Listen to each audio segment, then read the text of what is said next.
안녕하세요. 박채순 TV의 박채순입니다. 전 노인회장을 역임하셨던 이심 선생은 그의 저서 노년 연가에서 노를, 그러니까 우리가 말하는 그 늙은 노를 익숙하다, 노련하다, 덕이 높다라는 의미를 표현한다고 썼습니다. 세상사에 통달한 사람을 노수라고 하고, 노작가, 노교수, 노병 등의 노는 단지 나이가 많음을 뜻하는 것이 아니고 존경과 존칭을 포함한 뜻이라는 것입니다. 우리가 어렸을 적에 초등학교 때 많은 연사가 와서 학교에 와서 학생들에게 여러 가지 많은 이야기를 들려주었습니다. 그때를 기억하면 나이든 어른에 대한 존경과 노인의 지혜에 대한 많은 이야기였습니다. 중국에서 어려운 문제를 가지고 한국에 사신이 왔을 때 한국 왕은 그 문제를 풀어야 되는데, 그래서 어전에서 그 대신들과 함께 그 어려운 문제를 논했는데, 그 대신들마저도, 왕도 대신들마저도 문제를 풀 수 없을 때 그 명사들이 하는 이야기입니다. 그 대신은 집에 와서 영상이라든지 좌의정, 우의정들이 집에 돌아와서 저 깊은 방에 계시는 아버지나 어머니에게, 연세 잡수신 아버지나 어머니에게 그 내용을 물을 때 그 어머니와 아버지, 그 노인들께서는 자기 나이 드신 부모님들께서 지혜를 가르쳐 줬다는 그런 이야기를 많이 했습니다. 즉 그때 당시에는, 그러니까 40, 50년 전에는 나이듦에 대한, 노인에 대한 존경과 사랑과 이런 게 대단히 컸었습니다. 그러나 지금 현재는 어떻습니까? 나이 든다는 것은 대단히 여러 가지 현대 인터넷이라든지 AI라든지 여러 가지 현대를 관통하고 있는 매체나 기계에 대해서 아는 바가 훨씬 어린 손자들보다 적습니다. 그래서 손자들이 할아버지, 할머니를 존경하고 귀하게 여기고 할 그럴 여지가 굉장히 줄어든 거죠. 그래서 우리 사회가 어느 나라 마찬가지만 급격하게 변화해서 노인들이 오래 살고, 또 특별히 오래 살고 할 일도 없고, 또 지식이나 지혜를 가지고 자녀들을 가르칠 수 있는, 존경을 받을 수 있는 그런 시대가 지났습니다. 이게 엄청나게 노인들에게는 큰 문제인데, 제가 오늘 강의를 여러분과 함께 말씀드리고자 하는 것은 이 노인들의 행복, 어떻게 해서 행복을 찾을 것인가, 행복이란 무엇인가, 이런 거에 대해서 이런 주제를 가지고 말씀을 나누고자 합니다. 이 보건복지부에 따르면 2022년 8월 말 기준 우리 국내에 100세 이상 어르신이 8,469명이라고 합니다. 그 중에 남자가 1,532명이고 여자가 6,937명, 그러니까 100세 이상 되신 분들이 8,000명, 9,000명 가까이 되는데 여성이 훨씬 많고 남성이 적습니다. 그래서 옛날은 100세를 산다는 건 엄청나게 어려운 일이었는데, 이제는 100세를 산다는 거, 주위에서 많은 분들이 100세 이상을 사는 것을 옆에서 접할 수가 있고, 그래서 앞으로 차츰차츰 이 100세 이상 되는 노인들이 많아질 겁니다. 그런데 60세 정년을 한다고 할 때 40년을 살아야 되는 겁니다. 노인이 된다는 것은 엄청나게 개인에 있어서는 행복이지만은 사회나 국가에 있어서는 엄청나게 또 부담이라고 그러면 좀 좋지 않은 표현이지만은 어려운 환경이고, 어떻게 노인들 자체도 굉장히 어떻게 살아야 되는가 하는 그 40년 동안을 어떻게 살아야 되는가 그런 그 문제에 봉착하게 됩니다. 그런 이러한 상황에서 그러면 어떻게 살아야 될 것인가?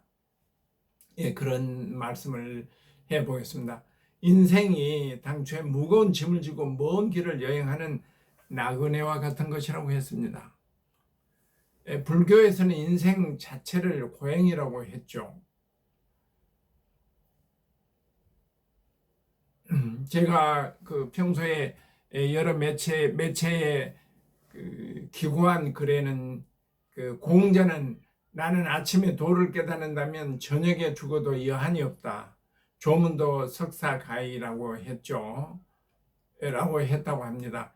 인류 역사에서 빼어난 현인 공자도 삶의 이치를 아는 것이 어려웠으니 일반 범인들이야 더 말할 것이 없을 것입니다. 우리가 학교 다닐 때 초등학교입니까 중학교입니까 그 다니엘 호돈이 쓴 그 큰바의 얼굴이라는 소설이 있었죠. 다니엘 호돈은 좋은 글씨라는 글을 쓴 미국 작가인데 이 큰바의 얼굴을 여러분 대부분이 잘 알고 있을 겁니다. 어느 산골 마을에 아주 인자하고 지혜로운 모습이 큰 바위가 있었는데 그 주인공 어린 주인공은 그 큰 바위 얼굴의 인물이 언젠가는 나타날 것이다. 그런 전설을 믿고 큰 바위 얼굴에 그 인물이 나타날 걸 기대했는데 그 과정에서 그 마을에 돈을 굉장히 많이 번 그 거상 큰 상인이 나타났고 그 다음에 이렇게 고장 출신의 높은 계급을 그러니까 높은 그 별을 단 그 장성이 나오셨고 능력 있는 정치가 베스트셀러 작가 등이 나타났었습니다. 그들이 그 큰바위 얼굴과 같을 것이 아닌가 그렇게 했었는데 결국 그 비교가 되지 못한 그 수준이었다는 겁니다. 결국 그 이야기는 큰바위 얼굴을 기대하며 인생을 참되고 지혜롭게 살아가는 그 소년이 바로 모두가 오랫동안 기다렸던 큰바위 얼굴이 인물이었다는 것이 그 소설 내용이었던 것으로 기억합니다. 인생에서 큰 돈을 모았거나 또는 높은 계급의 군인이거나 권력을 가진 정치가나 또 미사 여구를 구사해서 인생을 논한 문인도 아닌 세상을 관조하며 지혜를 구하는 보통인의 삶 속에 큰 바위 얼굴이 위인이 있었다는 그런 내용이었습니다. 한편 또 다른 이야기가 있었죠. 6.25 당시 남과 북이 격전을 벌일 당시 우리 남한 군인이 강원도에서 퇴각하면서 인민군이 오대산에 내려와 진지를 구축할 것을 대비하여 지구 군인 책임자가 오대산의 월정사와 상원사를 불태우라는 명령을 내렸습니다. 그 국군의 명령에 하남 선사가 의복을 갖추고 불상 앞에 앉아서 장교에게 불지르기를 재촉했죠. 그러니까 그 하남 선사는 우리나라 조계종의 초대 종종이었습니다. 1876년에 나셔서 1951년에 그러니까 전쟁 그 시점에 1950년에 6.25 전쟁이 났는데 51년에 돌아가셨으니까 그분이 훌륭한 그러니까 굉장히 높은 경지의 선사였는데 1926년 당시 깊은 산골이던 오대산에 들어와서 열반할 때까지 머문 곳입니다. 그는 서울 강남 보온사 조실이던 하남 선사께서는 일본 불교와 통합을 꾀하던 친일 승려가 도움을 요구하자 차라리 1000년 동안 자치를 감추는 학이 될지언정 100년 동안 말 잘하는 앵무새의 재주는 배우지 않겠노라고 말을 남기고 오대산에 들어갔다고 합니다. 그렇게 그 훌륭한 철학을 그런 신념을 그런 불교적인 사고를 가지신 분이기 때문에 오대산 월정사에 불을 놓겠다. 그렇게 해서 왜냐하면 각종 문화재 이런 게 북한 군인들의 손에 넘어가는 것보다는 어차피 우리가 필요한 것은 태우겠다, 이런 군인들의 작전 명령이었던 것이죠. 그런데 하나님 스님께서 나 죽겠다 깨끗이 옷 갈아입고 월정사를 이 사찰을 태우려면 나도 같이 태워라 하느니까, 그 군인께서는 그 업무를 수행해야 될 군인은 차마 스님은 불태우지 못하고 사망시키지 못하고 간단한 이런저런 법당에 있는 문 같은 걸 띄어서 불을 지르고 현장에서 철수했습니다. 그래서 상원사와 오대산 상원사는 6.25 참변 중에서도 모든 문화재가 그대로 보존되었다는 것입니다. 그러니까 그 스님은 자기를 희생해서 불교 유산을 더 큰 정신 세계를 지켜냈던 그런 겁니다. 목숨을 버리기를 각오한 하남 선사의 덕이면 틀림이 없죠. 이런 것도 더 나옵니다. 우리 교과서에 동남 어느 지역에서 미개지에서 매년 사람을 죽이는, 그러니까 한 사람을 죽여서 제사를 지내는 그런 풍습이 있는데, 사람이 사람을 죽였다는 옛날 남미에서 인디언들도 사람이 사람을 죽여서 제사를 지냈습니다. 그러니까 희생양이 인간 자체가 된 거죠.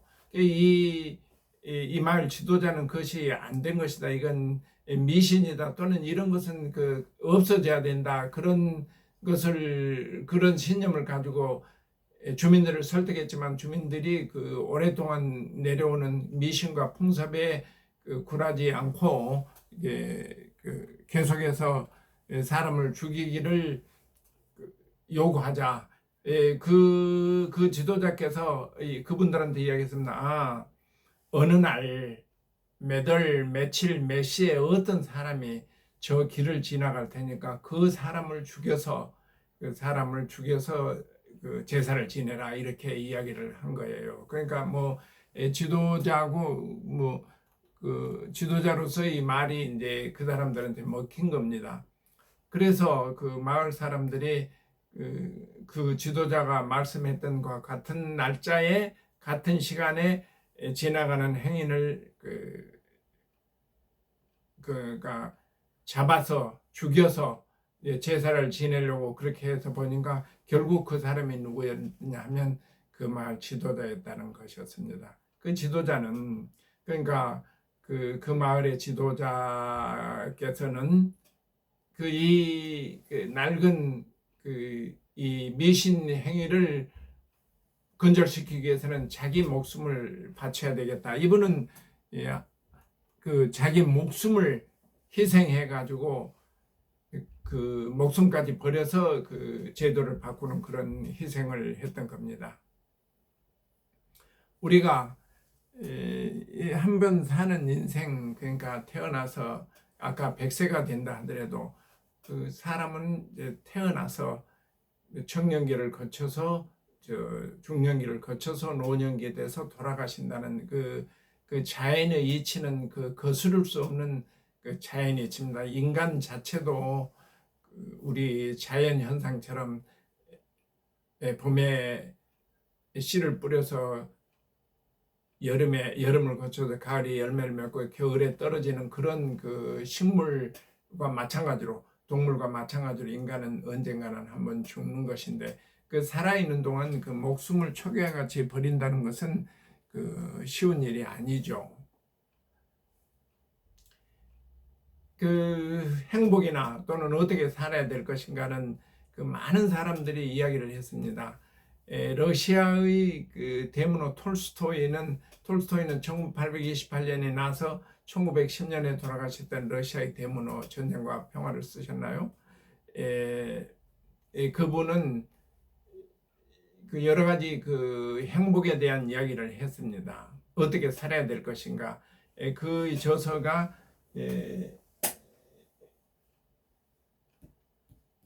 이게 제가 가지고 있었는데 지금 안 보이네요. 톨스토이 어떻게 살 것인가.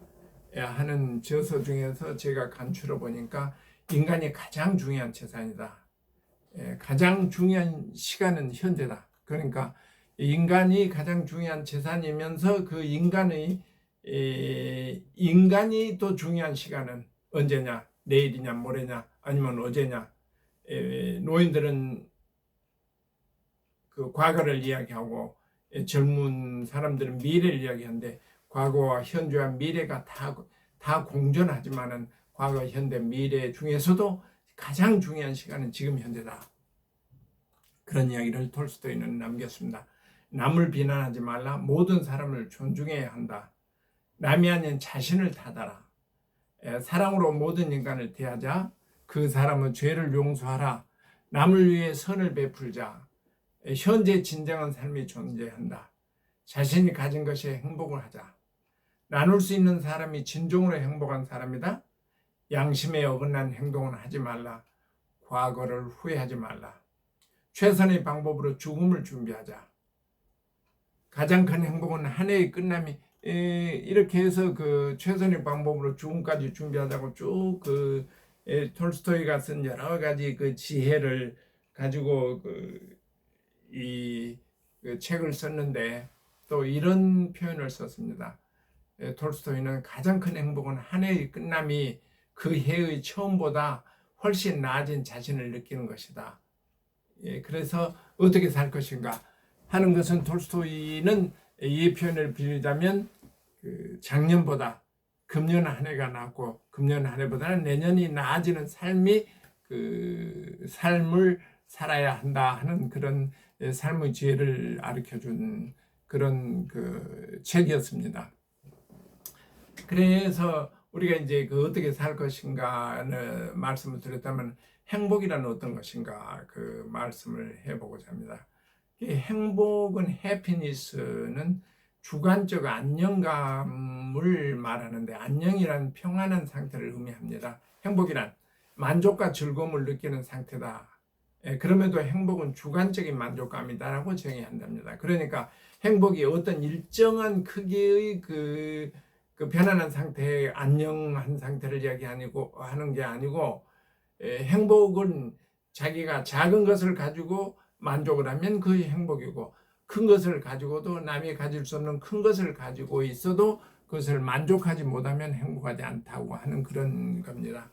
그래서 우리가 더 행복해지기 위해서는 필요한 것이 무엇이냐고 묻는다면 국가나 계층에 관계없이 돈이라고 대답하는 사람이 가장 많답니다. 그러니까 행복이 어떤 조건인가? 그래서 어느 나라건 또는 어떤 계층이건 돈이 가장 중요한 행복 요인이다 이렇게 이야기하는 경우가 많다는 거죠. 그러나 돈이 많은 부유한 사람들이 평균적인 수준의 사람들보다 더 행복하다는 증거는 없다는 것입니다. 그렇지만 부가 전적으로 행복을 가져다 주는 것은 아니지만 가난은 불행을 가져다 주는 것은 거의 확실한가 봅니다. 개인이나 가족 간의 싸움, 갈등, 부부의 이혼, 반목 등이 가난에서 오는 경우도 있고 또 많은 돈을 가진 사람들이 가난하면서도 만족하고 행복하게 사는 보다도 더 큰 문제가 있는 그런 것을 우리는 현실 세계에서 볼 수가 있습니다. 그래서 돈이 행복을 결정하는 모든 것은 아니라는 것입니다. 또 돈을 쫓는다고 자동적으로 행복해지는 것도 아닙니다. 가난하게 살면서도 자기 인생에 만족하고 남을 사랑하고 돌보는 천사들이 대단히 많습니다. 이들은 당연히 행복합니다. 행복에는 돈이나 타고난 상황 외에도 종교, 어떤 분들은 종교에 심취해 계신 분들은 종교를 가지고 행복을 찾고 가족관계 또는 건강, 친구관계, 사회관계 등 많은 요인이 이 행복에 영향을 미치고 있습니다. 그러면 여기서 세계의 여러 작가나 철학자들이 유명인사들이 규정한 행복이란 무엇인가를 잠깐 살펴보겠습니다. 호주에 1957년에 난 에드류 매튜스라는 사람이 있습니다. 그는 호주 남부에서 가난한 농부의 아들로 태어나서 작가로서 그 행복에 대한 글을 많이 쓰며 세계적으로 강연을 많이 하는 현존하는 사람입니다. 살아있는 사람입니다. 그러니까 우리의 행복과 불행을 결정하는 것은 우리 자신이다. 그러니까 행복이 멀리 있는 게 아니고 또는 남에 의해서 이루어지는 것이 아니고 우리의 행복을 결정하는 것은 행복과 불행을 결정하는 건 우리 자신이다. 그것은 우리 스스로 어떻게 생각하느냐에 달려 있다. 행복이란 결심이요 결정이다라고 앤드류 매튜스가 이야기했습니다. 그러니까 자기 스스로가 행복을 정의해서 그 안에서 행복을 찾는 것이다 이렇게 이야기를 했습니다. 그래서 돈이 아니고 뭐 또는 부귀나 권력이 아니고 뭐 이런 이야기를 하고 싶은 거죠. 무엇이든지 하고 무엇이든지 열중하라. 그 친구 이야기는 행복을 사는 것은 행복을 하는 것은 무엇이든지 일을 하고 추구하고 무엇이든 열중하라. 그래야 마음을 진정시킬 수가 있다. 무엇이라도 좋다. 아무 것이든 하라. 무의 도식하지 말고 어떤 일에 열중하라. 그 속에 행복이 있다. 그런 이야기죠. 앤드류 매튜스가 한 이야기입니다. 또 다른 사람은 존 스튜어트 밀이라는 1806년에 나서 1873년에 죽은 영국의 경제학자고 정치가입니다. 그 존 스튜어트 밀은 많이 알려져 있죠. 경제학자로도. 행복을 수리해 넣는 유일한 방법은 행복 그 자체를 인생의 목적으로 생각하지 말고 행복 이외의 어떤 다른 목적을 인생의 목적으로 삼는 일이다. 이렇게 정의를 했습니다. 제가 M. 프리올이라는 이 다른 책에서 뵙겠는데요. 가져왔는데요. M. 프리올이라는 사람을 결국 어디서 나와서 어떤 사람인지 몰랐습니다. 그 사람이 하는 말이 좋아서 옮겼습니다. 행복하게 되고 싶은 사람은 남을 기쁘게 해주는 방법부터 배워야 된다. 내가 행복하기 위해서는 남을 기쁘게 행복하게 해주는 방법을 배워라. 우선 뭐 이렇게 이야기했는데 M. 프리올이라는 사람이 말했습니다. 앰브로스 구인의 비어스라고 A.G. 비어스라고 하는 미국 작가가 있는데요. 1842년 미국 남북전쟁 때의 사람입니다. 1913년에 돌아가셨는데 작가이며 저널리스트가 행복은 다른 사람의 행복을 바라볼 수 있는 데서 생기는 즐거운 느낌이다. 우리가 많은 사람들이 많은 우리 나이 동년배들이 손녀를 가지고 손자를 가지고 물론 자식들도 있었지만 손자 손녀가 살아나가는 그 모습을 보고 행복을 느낍니다. 그 모습을 보고 그게 바로 행복이라고 생각하고 근데 또 우리는 옆에서 보는 사람은 그 행복을 느끼는 그 행복을 바라보는 데서 생기는 즐거움이 우리는 또한 행복이다. 이렇게 이야기를 했습니다. A.G. 비어스라는 사람이 고대 그리스 철학자 데모크리토스는 행복과 불행은 모두 마음에 달려있다. 아까 처음에도 이야기를 했죠. 매튜 이야기했는데 자기 자신에 달려있다. 행복과 불행은 모두 자기 마음먹기에 달려있다. 참 세상 만사가 마음먹기에 달려있다는 말은 우리 나라에서도 많은 많이 회자되고 또 지혜를 가진 사람들이 많은 이야기합니다. 근데 여기서는 고대 그리스 철학자인 데모크리토스가 행복과 불행은 모두 마음에 달려있다 이렇게 이야기를 했습니다. 동서고금을 막론하고 같은 이치인 것 같습니다. 또 제가 좋아하는 글귀죠. 행복은 만나면서 이루어진다. 인간관계에서 이루어진다. 인간관계 사람을 만난다는 것이 불행을 가져올 수도 있고 갈등의 원인이 되고 싸움의 원인이 되기는 하지만 그래도 행복은 만남에서 이루어진다. 사랑하는 남녀가 만나는 것 또는 부자지간에 만나는 가족이 만나는 것 친구를 만나는 것 여러 가지 만남에서 행복이 이루어진다. 그런 이야기가 있습니다.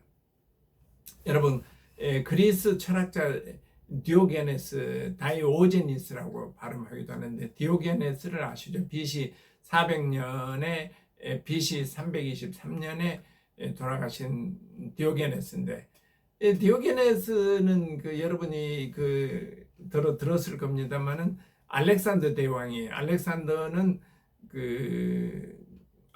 대왕이 디오게네스가 있는 그 천막 그 아주 일광욕을 즐기고 있는 디오게네스 텐트 앞에 서서 내가 알렉산더 대왕인데 당신이 바라는 게 뭔가 뭐를 내가 해주면 좋겠느냐 이렇게 물어보니까 디오게네스가 그랬다고 그러죠. 죄송합니다. 좋습니다. 우선 잠깐 비켜서 주십시오. 제가 햇볕을 쬐고 있습니다. 그러니까 디오게네스는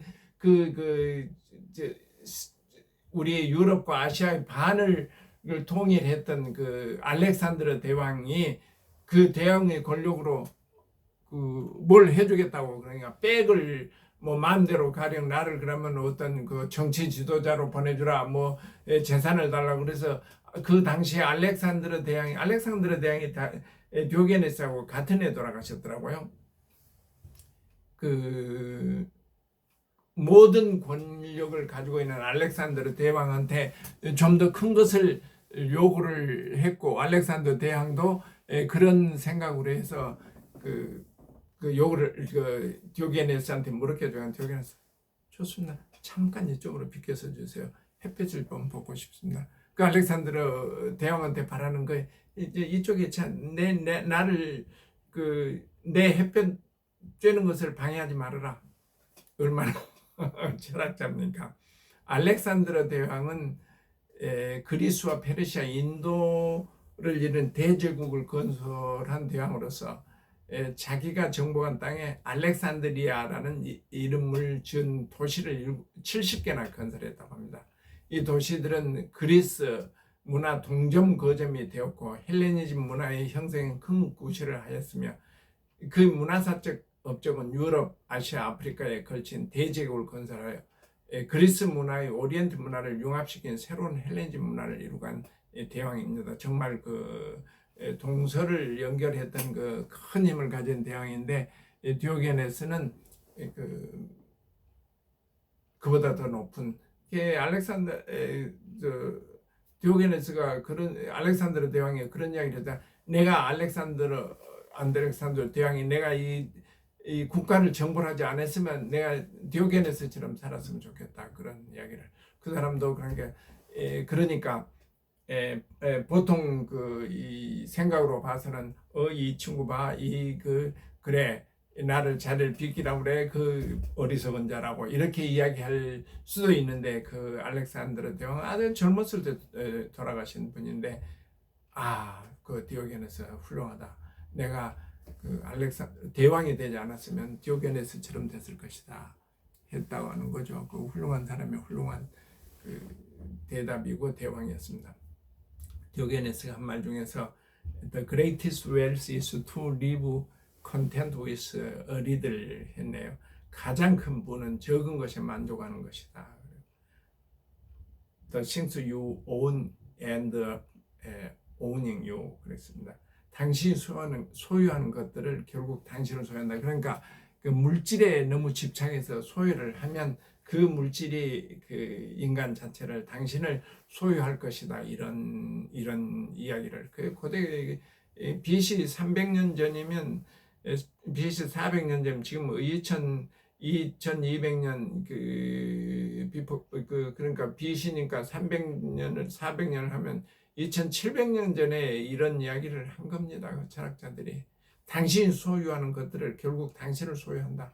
이게 지금 우리가 물질 문명 시대에 인간이 모든 것을 소유한 것 같은 탐욕을 가지고 소유를 하지만은 결국 그 물건이 당신을 소유할 것이다. 이런 굉장히 철학적인 언어를 가지고 지금도 통하는 그런 언어를 가지고 디오게네스가 말을 했네요. 디오게네스한테 이제 어떤 사람이 당신 늙었으니 좀 쉬는 게 어떻겠느냐 그랬더니 내가 달리기를 하는데 결승점에 다가갔다고 해서 달리기를 멈추면 되겠느냐고 물었다고 합니다. 디오게네스는 또 이런 말 합니다. 제가 디오게네스를 좋아해서 좀 더 길게 쓰는데 사람을 대할 때는 불을 대하듯 하라 이런 이야기. 사람을 대할 때는 그러니까 인간관계에 있어서 사람을 대할 때는 불을 대하는 듯 해라. 어떻게 다가갈 때는 타지 않도록 정도로 너무 가까이 가지 말고 또 멀어질 때는 이제 얼지 않을 만큼만 너무 멀리 가지 마라. 그러니까 불가금 불가근이라고 그랬습니까? 불가금 불가원이라고 그랬나요? 불가원 불가근이라고 그랬나요? 너무 가까이 가지도 말고 인간관계에 있어서 너무 가까이 가지도 말고 너무 멀리도 하지 말아라. 너무 가까이 가면 불에 탈 것이고 너무 멀리하면 추워서 얼을 것이다. 이런 이야기를 이런 이야기입니다. 이 모든 것이 지금 디오게네스 다이오지니스라고 발음한 디오게네스의 그 말이었습니다. 우리가 카르페 디엠이라는 말을 많이 쓰죠. 오늘 하루를 즐겨라. 라틴어에서 카르페 디엠은 오늘 하루를 즐겨라 그런 뜻도 있지만 오늘 하루를 충실하게 해라 그런 뜻이 있어요. 카르페 디엠이라는 말이 그 말을 상당히 많이 쓰고 있습니다. 이런 표현이 하나 있는데 제가 그 어떤 사람인가를 계속 찾아봐도 발견을 못했습니다. 혹시 아는 분이 계시면 말을 자체는 좋네요. 행복한 사람은 남을 행복하게 만들어 줄 수 있다. 남을 복되게 해주면 자신의 행복도 한층 더해진다. 이런 이야기를 요즘 제가 읽어본 내용 중에서는 이 비슷한 말인데 그 봉사하는 그러니까 선의로서 남을 위해서 봉사하는 사람들은 수명도 연장이 되고 더 건강하게 산다는 그런 그 문서를 읽었습니다. 그래서 여기 JIK라고 그랬는데 더 앞으로 찾아보겠습니다. 행복한 사람은 남을 행복하게 만들어 줄 수가 있고 남을 복되게 해주면 자신의 행복도 한층 더하다 이렇게 썼습니다. 20대 청년일 때나 40대 장년이나 마찬가지로 70대 노인들에게도 오늘 이 순간이 가장 아름다운 순간이고 행복하게 살아야 될 때입니다. 우리가 1970년대 그 명동 성당에 김수환 주기경님이 계셨죠. 가톨릭을 신앙으로 가졌거나 또는 뭐 어떤 다른 종교를 가졌어도 김수환 주기경님에 대한 존경은 많은 사람이 존경을 했고 김수환 주기경이 돌아가셨을 때 그 명동 성당에 김수환 주기경의 마지막을 가시는 것을 환송하기 위해서 그 명동 성당의 줄이 계속해서 수없이 늘어섰던 것을 기억합니다. 김수환 주기경이 쓰셨다는 글이 여의도 성모병원 벽에 있다고 합니다. 제가 하루는 명동 성모병원 여의도 성모병원이 명동이 아니고 여의도 성모병원에 있는 벽에 있다는 그 글을 한번 찾아가서 사진을 찍어서 여러분에게 보내드리고 싶습니다. 그 글 내용입니다. 아침이면 태양을 볼 수 있고 저녁이면 별을 볼 수 있는 나는 행복합니다. 잠이 들면 다음날 깨어날 수 있는 나는 행복합니다. 꽃이랑 보고 싶은 사람들을 볼 수 있는 눈과 아가의 웅얼거림과 자연의 모든 소리를 들을 수 있는 귀와 사랑한다는 말을 할 수 있는 입과 기쁨과 슬픔과 사랑을 느낄 수 있고 남의 아픔을 깊이 아파해 줄 수 있는 가슴을 가진 나는 행복합니다. 거기다 더 지금 제가 중언부언할 필요가 없겠네요. 살아있는 그 자체, 건강하게 살아있는 그 자체가 행복이라고 하는 그런 선생님의 주기경님 말씀입니다. 부자보다는 잘 사는 사람이 되라라며 법정 스님 해가 가면서 젊은 사람은 한 살을 더 먹습니다. 그러나 나이 든 분들은 한 살이 줄어듭니다. 그러니 시시한 일에 신경을 써서 시간을 낭비하면 인생이 너무 아깝습니다. 흘러가는 세월은 물과 같아서 한 번 지나가면 다시 찾아올 수 없습니다. 이 순간 후회 없이 잘 살아야 하는 이유가 여기에 있습니다. 법정 스님의 말씀입니다. 안빈낙도의 행복을 가지고 아직 오지 않은 미래에 대한 고민을 하지 말고 자신에게 주어진 현재의 순간순간을 맑은 정신으로 관주하면서 살 줄 알아야 합니다 하는 그 법정 스님의 말씀이 이어졌습니다. 이 행복이란 그 추기경님 말씀과 법정 스님의 말씀을 들어봤습니다. 중국의 요순시대의 격양가에 농부들이 배 두들기면서 불렀다는 격양가가 있죠. 해 뜨면 밭에 나가 농사 짓고 해 지면 집에 와서 쉬고 우물파 물 마시고 농사지어 밥 먹으니 대장부 살림살이 이만하면 족하도다. 그러니 황제가 나와 무슨 상관이야 했던 그 요순시대에는 중국의 중국의 역사 속에 있는 그 시대인데 농부들이 불렀다는, 그러니까 자족하는 자기 일하면서 자족하는 그 행복을 이야기하는 것 같습니다.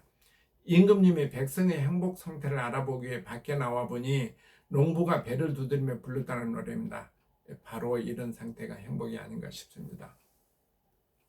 미국에서 실제 있었던 이야기를 하나 소개하겠습니다.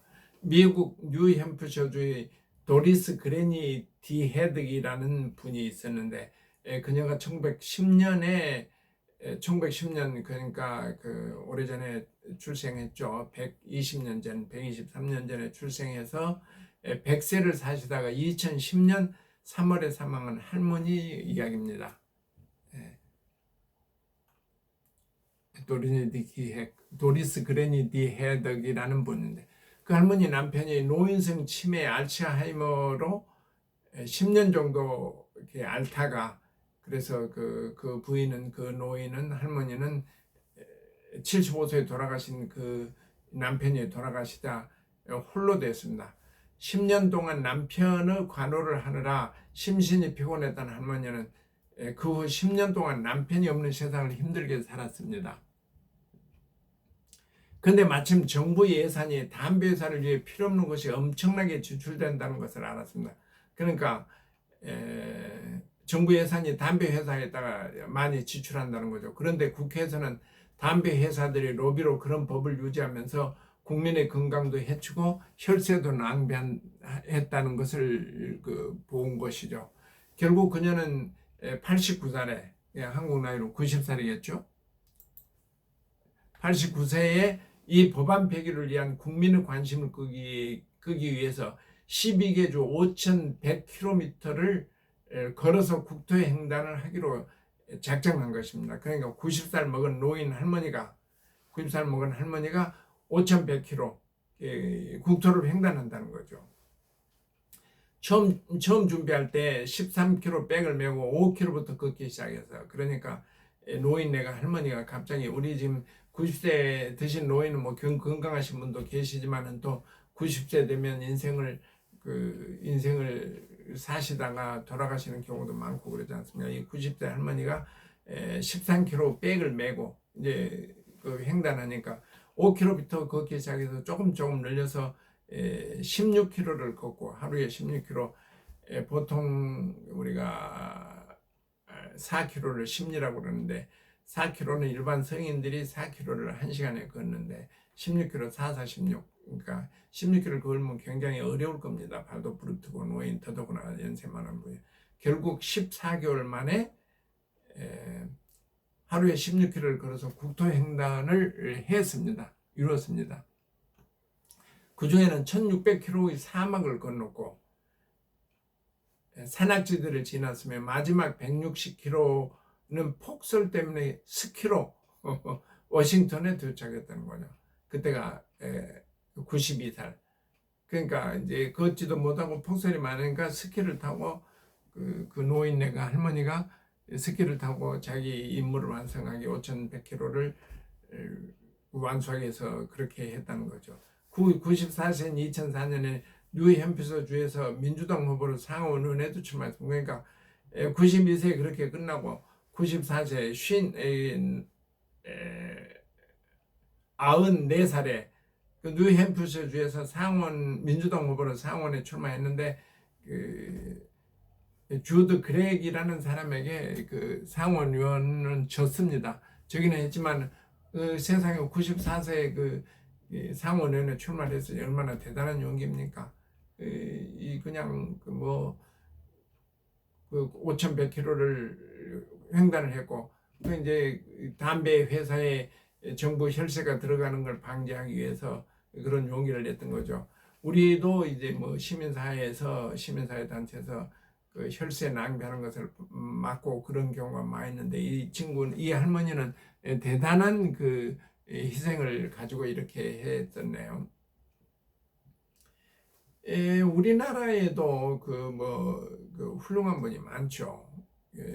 우리가 가장 잘 알려져 있는 그 연세대학교 그 교수를 지내셨던, 지금도 뭐 교수를 하시는 김영석 교수님이 계시죠. 이 김영석 교수는 연세대 명예 교수는 일제치하인 1920년도에 평안남도 대동군 현재 평양시에서 출생하고 성장했습니다. 신망학교와 창덕학교에 다녔고 기독교 학부인 숭실학교에 진학했었습니다. 김 교수님은 윤동주 시인이 일찍 돌아가셨지만은 함께 공부를 했고 도산 안창호 선생의 설교를 듣고 가르침을 받았다고 합니다. 도산 우리 그 김영석 교수님은 도산 안창호 선생님의 영향을 많이 받았다고. 독립운동을 하시던 도산 안창호 선생님 아시죠?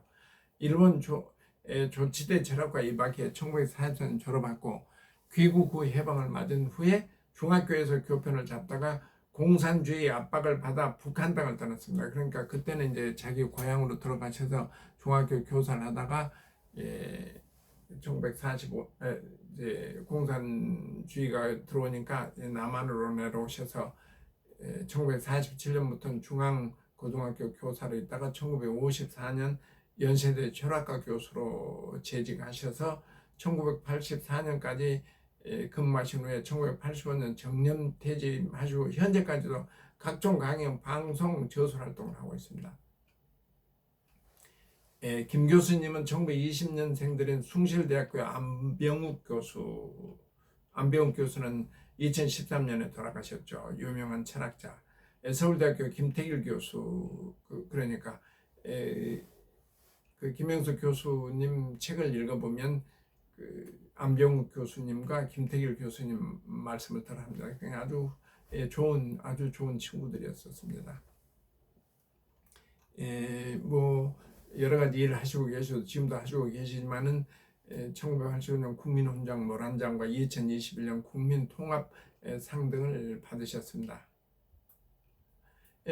지금 현재는 그러니까 1920년에 나셨으니까 만으로도 100세가 넘으셨고 우리나라 나이로 하면 104세인데 요즘도 그 전국을 돌아다니면서 쉴 새 없이 강의를 하신다고 그런 이야기를 들었습니다. 저는 개인적으로 20대 때, 그러니까 1920년 생인 그 교수님이 뭐 40대 연세대학교 강의를 하실 때, 교수님을 하실 때 그 여러 가지 책을 썼습니다. 영혼과 사랑의 대화라, 또 고독이라는 병 등 그런 것을 읽고 성장을 했습니다. 제 20대 때.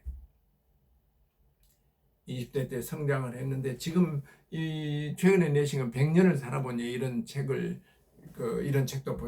봤죠. 그러니까 그 청년 시대부터 지금까지 계속해서 저 같은 나이 사람들에게 정신적으로 그 자양분을 주셨던 그 영감을 주시고 용기를 주시고 희망을 주시고 그런 김영숙 교수님은 우리 옆에가 있습니다.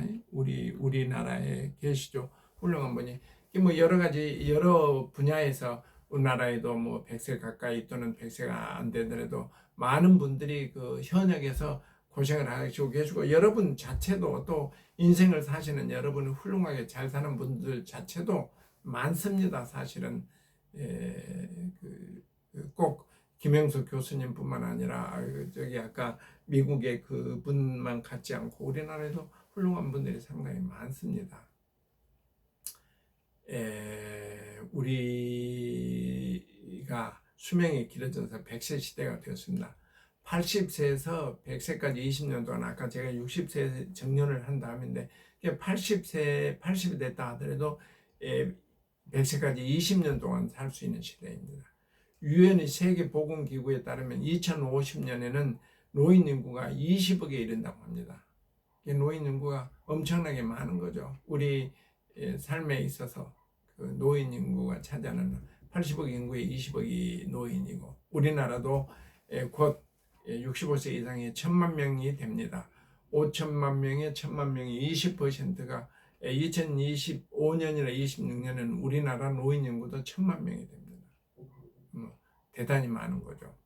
이제 남은 인생을 어떻게 나날이 행복하게 살 것인가를 생각할 때입니다. 그냥 사는 것이 아니고 행복하게 잘 사는 것을 생각해야 할 것입니다. 그래서 우리 모두가 그 상원사의 하남선사나 동남아의 지도자, 그리고 미국의 도리스라는 할머니처럼 살 수는 없을 것입니다. 물론 십자가에 못 박혀 돌아가신 예수님처럼 사시는 것은 거의 불가능하고, 단 어떻게 하면, 어떤 방법이면 인생을 더욱 보람되고 행복하게 살 수 있을까를 고민해 보는 것도 큰 의미가 있을 것 같습니다. 제가 그 함께 행복이라는 글을 소개하고 마칠까 합니다. 한번 읽겠습니다. 행복은 먼저 주어서 스스로 만족하는 것. 행복은 더 많이 가지려 하면 날개를 달고 떠나갑니다. 혼자 행복이란 없습니다. 둘이서 만드는 행복이 제일 아름답습니다. 함께 만들어가는 행복은 주위를 넉넉하게 합니다. 함께하는 것은 아픔을 반으로 나누고 기쁨은 2배로 커집니다. 그래서 행복을 혼자가 아닌 함께하는 행복이어야 합니다. 이런 그 행복의 의미에 대해서 말씀을 드렸습니다. 오랫동안, 오랜 시간 얼마나 됐습니까? 저희 이야기를 경청해 주셔서 대단히 감사합니다. 우리 어르신 모두 이 시간 이후 아주 작은 꿈, 큰 꿈을 꾸시면서 일상에서도 건강과 행복을 한껏 누리시기를 기원합니다. 감사합니다. 박재순입니다.